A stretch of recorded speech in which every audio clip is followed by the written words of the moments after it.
लफ्ज़ मोहब्बत अपने मानी और मफ़हूम के एतबार से अपने दामन में बड़ी वसअत, जामियत और मानियत रखता है। उसके लफ्ज़ी मानी उल्फत और प्यार, चाहत व लगन और अनस व इश्क के हैं। इस्लाह में मोहब्बत की तारीफ़ इन अल्फाज में की जा सकती है कि वो लतीफ़ जज्बा जो दिल को किसी जानिब मायल कर दे, या ऐसा तबी मलन जो दाई और मुस्तकिल को मोहब्बत कहलाएगा।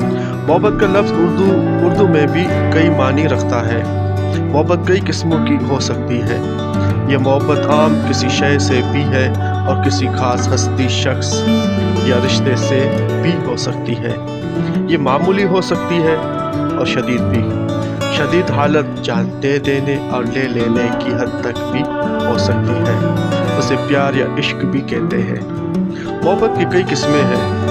मसलन मजहबी प्यार, किसी खास रिश्ते से प्यार, हुब्बुल वतनी, किसी इंसान के लिए प्यार। मोहब्बत एक जज्बे का नाम भी है जो किसी जानदार या बेजान चीज़ के लिए दिल की गहराइयों से उठता है। मोहब्बत बेलूस होती है। अगर मोहब्बत में बेलूसी ना हो तो वो मोहब्बत पाक नहीं होती। ऐसी मोहब्बत को मोहब्बत नहीं बल्कि फ्लर्ट कहा जा सकता है। इस किस्म की मोहब्बत वक्ती होती है और वक्त गुजारी के लिए की जाती है। कहा जाता है कि मोहब्बत पाने का नहीं बल्कि खोने का नाम है। वकुल अल्लामा इकबाल।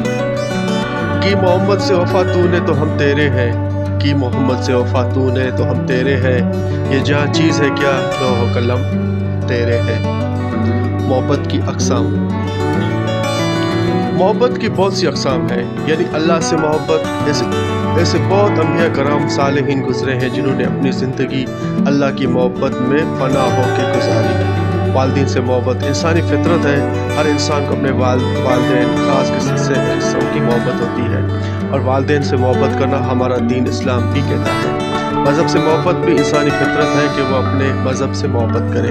हम बतौर मुस्लिम और नबी आखिर ज़मान के उम्मती होने के नाते अपने मज़हब से अकीदत की हैसियत से मोहब्बत करते हैं। मेरा नहीं ख्याल कि ऐसा इंसान होगा जिसको अपने मज़हब से मोहब्बत ना होगी। नज़ारों से मोहब्बत भी हमारी फितरी आदत है। दुनिया में बेशुमार ऐसे कुदरती मनाज़र हैं जिन्हें देखकर इंसान की रूह बेइंतहा खुशी महसूस करती है, और इन कुदरती मंज़ारात को देखकर इंसान वक्ती अपने दुख व परेशानियाँ भूल जाता है। फूलों से मोहब्बत भी इंसान ही करता है। फूल हमारी ज़िंदगी में इस तरह शामिल है जैसे उनके बग़ैर ज़िंदगी अधूरी लगने लगती है। ये फूल ही होते हैं जिनको हम अपने घरों की ज़ीनत बनाते हैं, दफ्तरों में, हत्ता के फूलों की चादरें बनाकर हम अपने प्यारों की कब्रों पर भी चढ़ाते हैं। जानवरों से मोहब्बत भी लोग करते हैं और बेइंतहा की मोहब्बतें करते हैं। गर्ज के दुनिया की हर चीज़ से इंसान को मोहब्बत है। आखिरी और सच्ची मोहब्बत वो है जो हम अपने नबी मोहम्मद सल्लल्लाहु अलैहि वसल्लम से करते हैं। दुनिया की मोहब्बत एक तरफ, नबी पाक सल्लल्लाहु अलैहि वसल्लम से मोहब्बत एक तरफ। नबी पाक के इरशाद मुबारक है कि वो बंदा कामिल व अकमल हो नहीं सकता जो मुझसे मोहब्बत ना करे। या मैं ये कहूँगा कि हम दोस्तों के पास होते हैं तो ये भी एक मोहब्बत ही होती है, और जब हम घर आते हैं तो अपने वालिदैन से मिलते हैं तो वो दोस्तों से मोहब्बत, वालिदैन की मोहब्बत जीत जाती है। जब अपने बच्चों से मिलते हैं तो बच्चे कुछ ज़्यादा ही महबूब लगते हैं, और जब हम इन सब रिश्तों से ज़्यादा मोहब्बत अपने नबी से करते हैं तो ये मोहब्बत नहीं बल्कि इश्क कहलाता है। और अल्हम्दुलिल्लाह हर मुसलमान अपने नबी से